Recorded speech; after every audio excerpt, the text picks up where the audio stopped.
मनुष्य के बारे में कहा जाता है कि अगर वो गिरना चाहे तो असुरों से नीचे गिर सकता है और उठना चाहे तो देवताओं से ऊपर उठ सकता है। मनुष्य ही सृष्टि में एकमात्र प्राणी है जो परमात्मा तक की दूरी तय कर सकता है। और ये मैं नहीं कहता, हमारे शास्त्र कहते हैं। स्वागत है आपका। आप देख रहे हैं एक नई सीरीज जिसका नाम है गीता ज्ञान।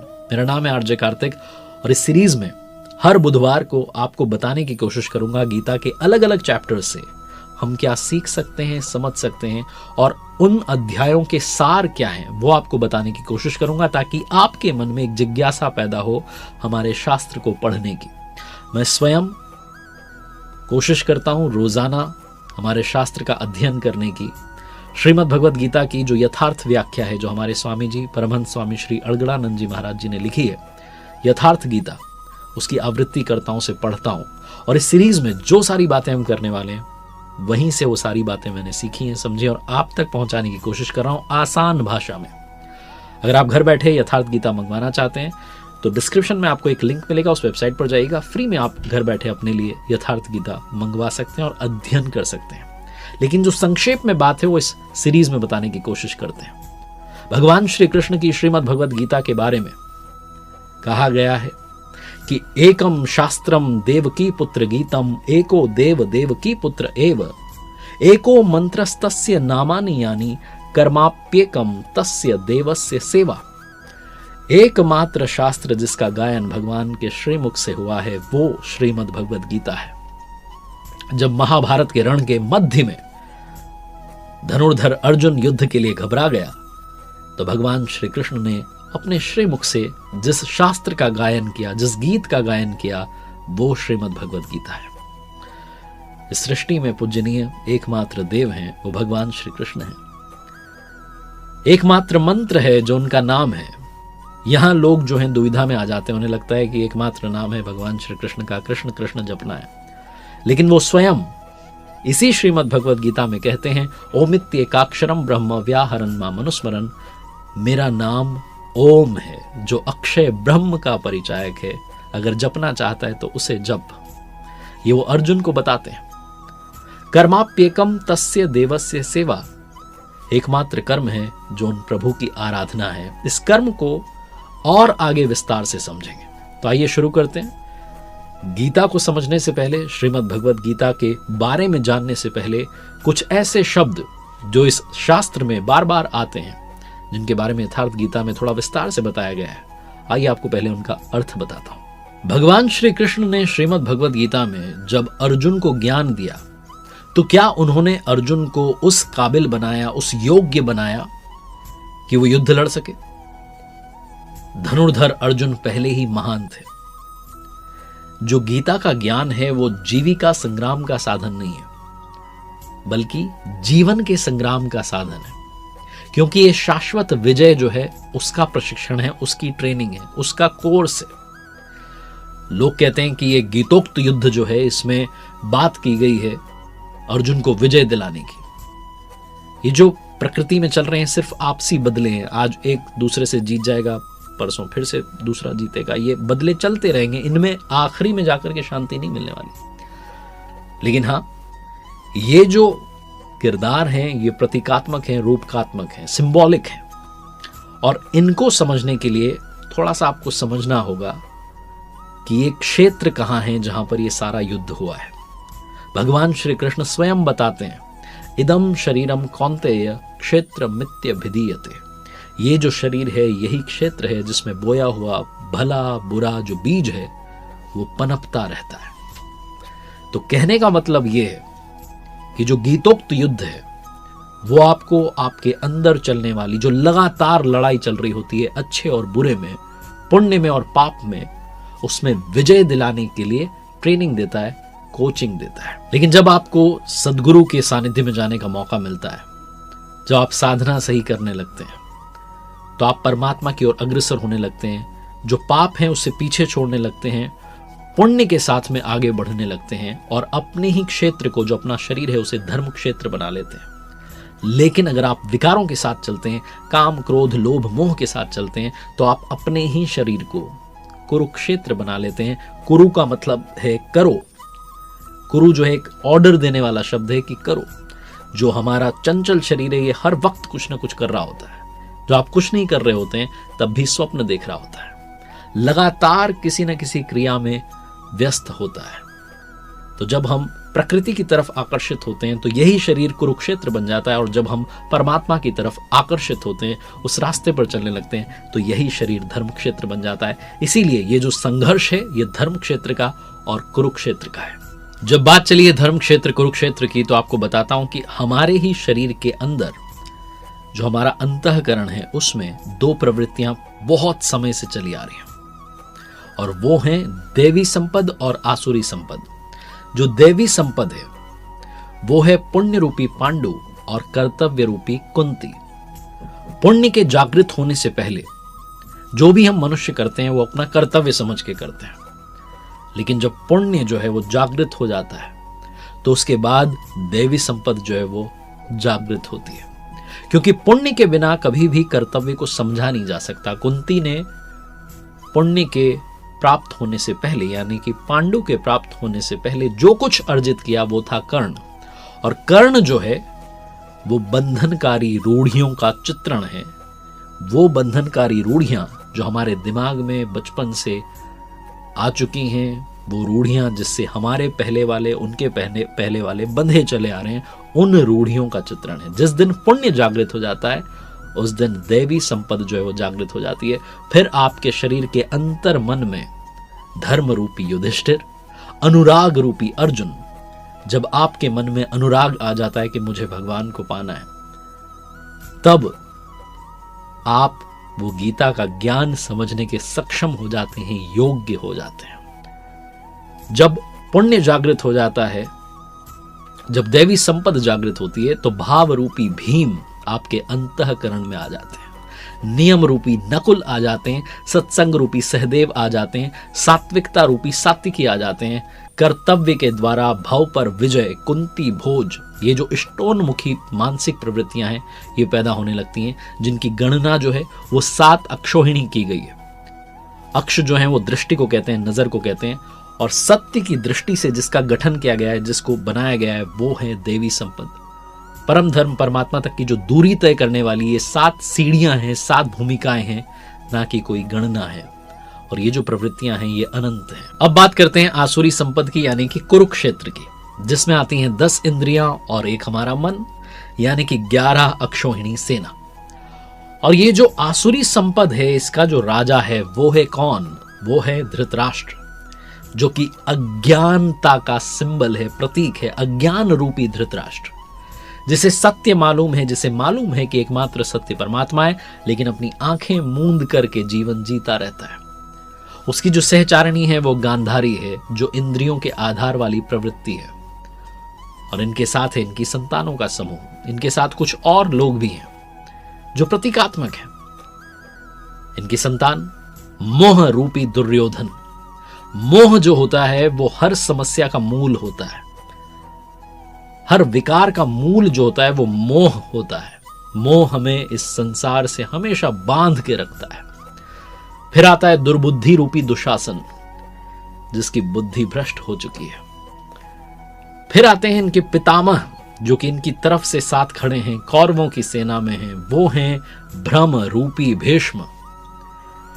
इनके बारे में आगे विस्तार में आपको बताऊंगा। उससे पहले इन सब के बीच में एक पुण्यात्मा और रहती है, जिसका नाम है विदुर, जो रहता तो अज्ञान में है, लेकिन अपनी जो दृष्टि है वो हमेशा पांडवों के कर्मों पर रखता है, क्योंकि वो उनके साथ जुड़ना चाहता है, उनकी तरफ जाना चाहता है। तो आइए अब शुरू करते हैं श्रीमद् भगवद गीता का प्रथम अध्याय, और उससे समझते हैं कि हम सीख क्या सकते हैं। आसान शब्दों में कुछ बातें आप तक पहुंचाता हूं। श्रीमद् भगवद गीता के प्रथम अध्याय के प्रथम श्लोक में धृतराष्ट्र कहते हैं, धृतराष्ट्र उवाच धर्मक्षेत्रे कुरुक्षेत्रे समवेता युयुत्सवः मामकाः पांडवाश्चैव किम अकुर्वत संजय। सबको मालूम है कि धृतराष्ट्र, जो कि जन्म से अंधे थे, उन्होंने महाभारत के युद्ध को देखा, लेकिन किससे देखा? संजय की दृष्टि से देखा।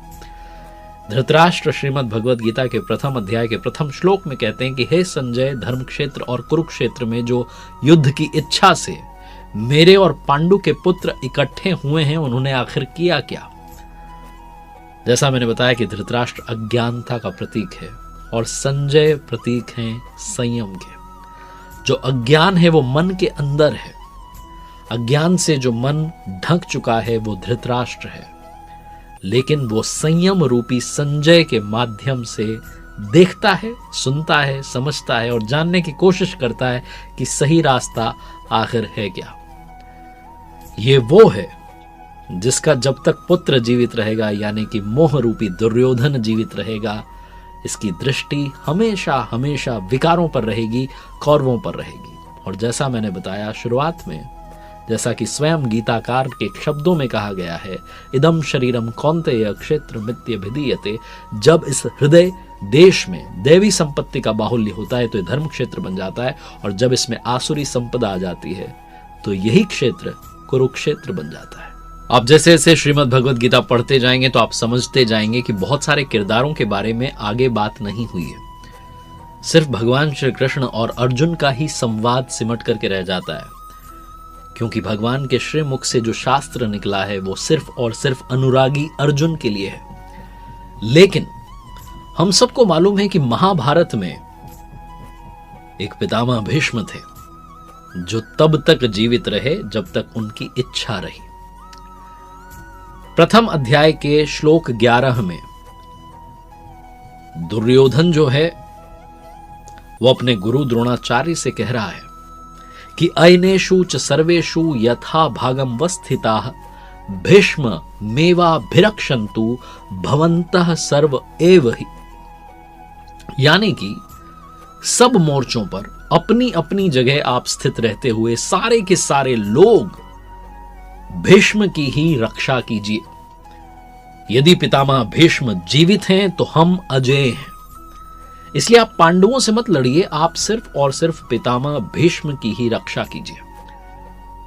अब आप सोचिए कि कैसे योद्धा हैं भीष्म, जो स्वयं अपनी रक्षा नहीं कर पा रहे हैं, कौरवों को उनकी रक्षा व्यवस्था करनी पड़ रही है।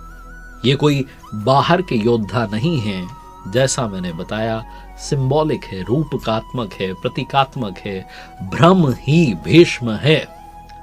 यदि भ्रम जीवित है तो जो आसुरी संपद है, जो कौरव हैं, वो अजय हैं। अजय का मतलब ये नहीं कि उन्हें आप हरा नहीं सकते, बल्कि अजय का मतलब है कि कठिनाई से जिसको जीता जा सकता हो। यदि भ्रम समाप्त हो जाता है तो अविद्या जो है वो अस्तित्वहीन हो जाती है, मोह जो आंशिक रूप से बचा है वो भी समाप्त हो जाता है, क्योंकि भ्रम मिट जाता है। दुर्योधन अपने गुरु द्रोणाचार्य से कहता है कि गुरुजी, जो पांडवों की सेना है वो भीम द्वारा रक्षित है, जो हमारी सेना है वो भीष्म द्वारा रक्षित है। पांडवों की सेना भीम द्वारा रक्षित है। भीम यानी कि भाव, भाव बस्य भगवान। भाव जो हैं सिर्फ वहीं भगवान विद्यमान हैं। जब तक भाव हैं आप उस शक्ति के साथ आगे बढ़ते हैं और परमात्मा का दर्शन कर लेते हैं। जब तक भ्रम है यानी कि भीष्म जीवित है, तब तक आपके आसपास वो आसुरी संपदा आपको घेरे रखती है, आपको इस भ्रम में रखती है कि असली आनंद तो सांसारिक सुखों में है, असली आनंद तो संसार की इसी माया में है। वो आपको परमात्मा की तरफ जाने ही नहीं देती। इसीलिए जो कौरवों का इस वक्त राजा बना हुआ है दुर्योधन, जो मोह रूपी दुर्योधन है, वो अपने गुरुजी से कह रहा है, द्रोणाचार्य जी से, कि आप रक्षा करनी है तो सिर्फ पितामह भीष्म की कीजिए। बात चली है गुरु द्रोणाचार्य की, तो पहले उन्हें भी समझ लीजिए। द्वैत का जो आचरण होता है वही द्रोणाचार्य है। द्वैत यानी कि हम अलग हैं, परमात्मा अलग हैं, ये जो भान होता है वही द्रोणाचार्य है। और द्वैत जो है वो आसक्ति का जन्मदाता है। आसक्ति यानी कि अश्वत्थामा। इस दुनिया में कहीं भी आपकी आसक्ति, कहीं भी आपका लगाव है तो अश्वत्थामा जीवित है। इसीलिए कहा गया कि अश्वत्थामा जो है उसकी मृत्यु नहीं होगी। आचार्य द्रोण के बारे में कहा गया कि शस्त्र अगर उनके हाथ में रहता तो उनकी कभी मृत्यु नहीं हो सकती थी, वो अजय थे। इसीलिए भगवान श्री कृष्ण ने कहा कि कौरव पक्ष में एक हाथी है जिसका नाम अश्वत्थामा है, तो भीम जो है उस हाथी को मार दें और ये उद्घोष कर दें, ऐलान कर दें कि अश्वत्थामा मारा गया। तो इस अप्रिय समाचार को सुनकर के, इस बुरे समाचार को सुनकर के जो आचार्य द्रोण हैं वो शिथिल हो जाएंगे। और यही हुआ, भीम ने अश्वत्थामा नाम के हाथी को मारा और प्रचार हुआ कि अश्वत्थामा मारा गया। आचार्य द्रोण ने समझा कि उनका पुत्र अश्वत्थामा मारा गया, वो शिथिल हो गए, धनुष उनके हाथ से गिर गया और युद्ध भूमि में बैठ गए और उनका गला कट गया। पुत्र में जो अत्यधिक उनकी आसक्ति थी, वो जो लगाव था, वो जो मोह था, वही उनकी मृत्यु का कारण बन गया। अश्वत्थामा दीर्घजीवी था।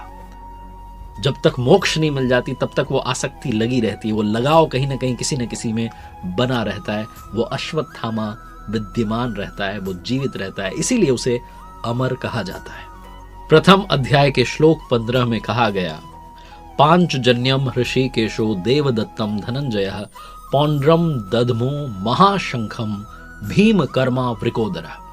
ऋषिकेश यानी कि जो हृदय के सर्वज्ञाता हैं, उन भगवान श्री कृष्ण ने पांचजन्य शंख बजाया। जो हमारी पांचों ज्ञानेंद्रियां हैं, इनको पंच तन्मात्राओं शब्द, स्पर्श, रूप, रस और गंध, इनके रसों से समेट करके अपने भक्त की श्रेणी में ढालने की घोषणा की। जो हमारी इंद्रियां हैं, जो विकराल रूप से बहक रही हैं इधर उधर, इस सृष्टि में लगी हुई हैं, प्रकृति में इसके अंतराल में आसक्त हुई हैं, उनको अपने भक्त की श्रेणी में लाना, ये भगवान श्री कृष्ण का शंख जो है वो उद्घोष करता है। भगवान श्री कृष्ण सद्गुरु थे, योगेश्वर थे। उनकी शरण में जाते हुए अर्जुन कहते हैं, शिष्यस्ते अहम शाधि माम त्वाम प्रपन्नम। भगवान मैं आपका शिष्य हूं, आपकी शरण में हूं, मुझे संभालिए, साधिए और पार लगा दीजिए। जब तक भगवान अपने भक्त को साथ ना देने लगे, अपने भक्त के साथ ना आ जाएं, वो जहां खड़ा है वहां से उसका हाथ ना थामे, तब तक कहा जाता है कि सही मात्रा में मेडिटेशन, जिसे ध्यान भजन कहते हैं, वो शुरू नहीं होता है। ये बहुत लंबी प्रोसेस है। इसे समझने के लिए आपका स्वागत है इस गीता ज्ञान में, जहां हम बहुत विस्तार से बात कर रहे हैं। अब आगे बढ़ते हैं और बात करते हैं शिखंडी की, जिसे शिखंडनी भी कहा गया। कहा गया कि शिखंडी ने ही भीष्म का, पितामह भीष्म का वध किया, वो तीर चलाया। अब इस प्रतीक को भी समझते हैं कि शिखंडी है क्या। शिखंडी की बात करते हैं। यथार्थ गीता में स्वामी जी लिखते हैं कि शिखा सूत्र का त्याग ही शिखंडी है। यानी कि शिखा जो है वो लक्ष्य का प्रतीक है, जिसे आपको पाना है, जिस मंजिल तक आपको पहुंचना है, और सूत्र जो है वो संस्कारों का प्रतीक है। जब तक आगे ईश्वर को पाना शेष है, परमात्मा को पाना शेष है, तब तक वो जो संस्कार हैं वो आपके पीछे लगे रहेंगे। तब तक त्याग नहीं हो पाएगा, संन्यास नहीं हो पाएगा। अभी आप सिर्फ चलने वाले पथिक हैं, एक राहगीर हैं।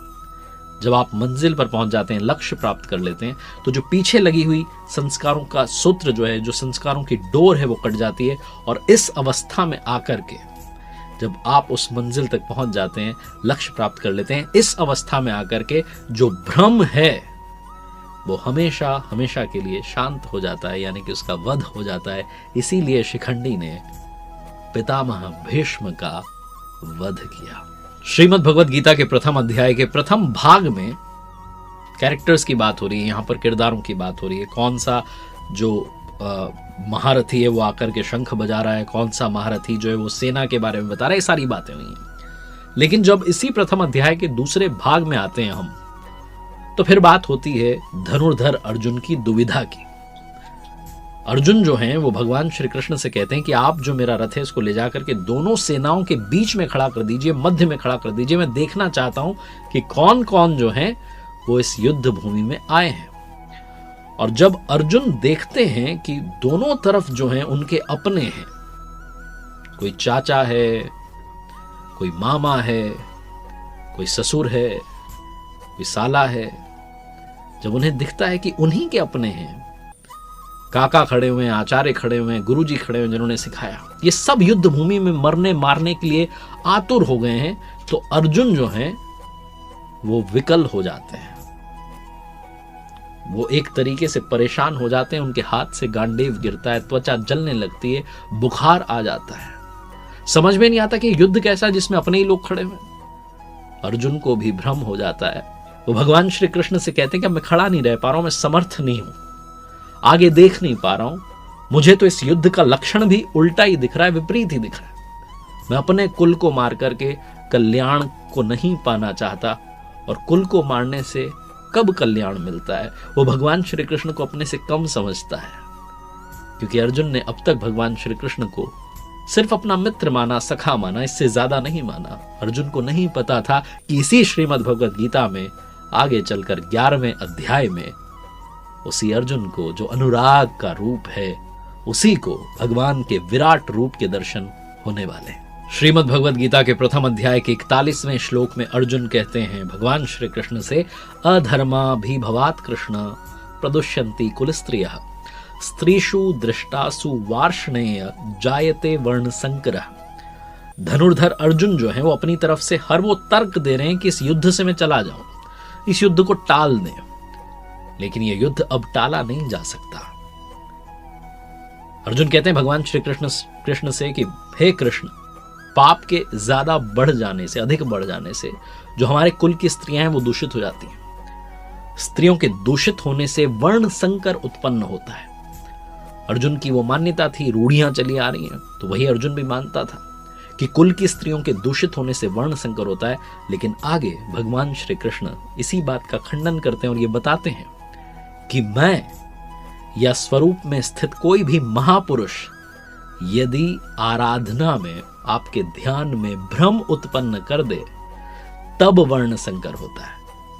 तो अर्जुन ने अपनी तरफ से हर वो तर्क दिया कि ये मेरे अपने हैं, स्वजन हैं, इनको मार करके क्या मिलेगा, मुझे त्रिलोक का साम्राज्य भी नहीं चाहिए। अर्जुन त्रिलोक का साम्राज्य भी नहीं देना चाहता, वो उसको भी नकार रहा है। तो भगवान श्री कृष्ण ऐसा क्या देने वाले हैं कि अर्जुन तैयार हो जाएगा, मान जाएगा इस युद्ध भूमि में उतरने के लिए। इस पूरे अध्याय के अंत में अर्जुन जो हैं वो रथ के पीछे जाकर के बैठ जाते हैं। अर्जुन को उस पूरी सेना के निरीक्षण में जो दोनों तरफ से अर्जुन देखते हैं, सिर्फ अपनी फैमिली दिखाई देती है, परिवार दिखाई देता है जिनको मारना है। जहां तक संबंध होते हैं वहीं तक आप दुनिया मानते हैं। जो अनुरागी अर्जुन है, जो भी कोई अनुरागी है जो भगवान की शरण में जाना चाहता है, जो भक्ति का रास्ता अपनाना चाहता है, उसका जो फर्स्ट फेज आता है, जो प्रथम चरण आता है, उसमें सिर्फ और सिर्फ ये जो फैमिली का मोह है ये बाधक बनता है। जब दिखता है कि सबको छोड़ना पड़ेगा, जितने अच्छे संबंध हैं इनसे अलग हो जाएंगे, तो फिर जो है वो कुतर्क ढूंढने लगते हैं, घबराहट होने लगती है, ऐसी ऐसी बातें करने लगते हैं जैसे अर्जुन ने कि रूढ़ियों में बचाव ढूंढने लगते हैं कि कुल धर्म ही सनातन धर्म है, वर्ण संकर उत्पन्न हो जाएगा। बहुत सारी बातें जो है वो करने लगते हैं। अर्जुन को अपनी समझ से लग रहा था कि वो सनातन धर्म की रक्षा के लिए विकल है, लेकिन अर्जुन को मालूम नहीं था कि जो उसके मित्र हैं वो स्वयं प्रभु हैं। और अर्जुन को जब ये मालूम चलने लगता है तो गिड़गिड़ाने लगता है, क्षमा मांगने लगता है। ये बहुत सारी बातें अभी समझनी बाकी हैं। ये श्रीमद् भगवद गीता का प्रथम अध्याय है, जिसे अर्जुन विषाद योग नाम दिया गया। स्वामी जी ने यथार्थ गीता में इसे ही संशय विषाद योग नामक प्रथम अध्याय कहा है। संशय जो कि अर्जुन को हो गया था। अर्जुन बहुत सारे डाउट्स के बीच में था, युद्ध भूमि से मुंह मोड़ करके खड़ा हो चुका था, युद्ध नहीं करना चाहता था, लेकिन भगवान श्री कृष्ण ने हर समस्या का, हर शंका का समाधान किया।